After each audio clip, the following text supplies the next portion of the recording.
নমস্কার বন্ধুরা, কেমন আছেন আপনারা সবাই?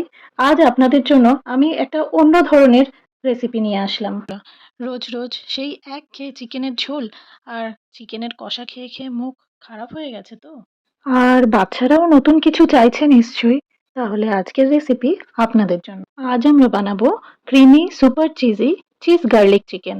রেস্তোরাঁর মতন স্বাদ, কিন্তু তৈরি হবে জাস্ট কয়েক মিনিটে। রান্নাটা কিন্তু ভীষণ সোজা।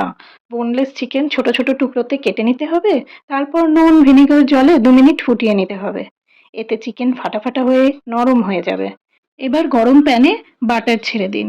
বাটারটা গলে গেলেই রসুন কুচো দিয়ে দিন। আর রসুন আর বাটার যখন একসঙ্গে হালকা ভাজা ভাজা হয়ে যাবে, দারুণ একটা সুন্দর গন্ধ বেরোবে, তখন ওই সেদ্ধ করা চিকেনটা ঢেলে ভাজতে থাকুন। চিকেনটা 1 মিনিট মতন ভাজার পর ওপর থেকে স্প্রিং অনিয়ন, গোলমরিচ গুঁড়ো আর লেবুর রস দিয়ে দিন। ও, খুব সামান্য নুনও দেবেন। তবে মনে রাখবেন, চিকেন সেদ্ধ করবার সময়ও আমরা নুন দিয়েছি। আর এটা যেহেতু চিজি চিকেন বানাচ্ছি, তো চিজেও কিন্তু নুন থাকে।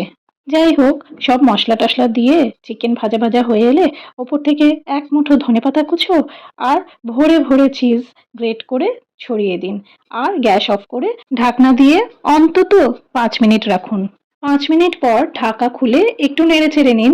ব্যাস, রেডি চিজ গার্লিক চিকেন। বিকেলে স্ন্যাক্সে হোক বা বাচ্চাদের স্কুলের টিফিনে হোক, সব জায়গাতেই এটা কিন্তু সুপার ডুপার হিট। আজই বাড়িতে বানিয়ে ফেলুন আর বাড়ির ছোট বড় সবাইকে চমকে দিন। রেসিপি কেমন লাগলো কমেন্টে জানান। ভালো লাগলে লাইক শেয়ার করে পাশে থাকবেন।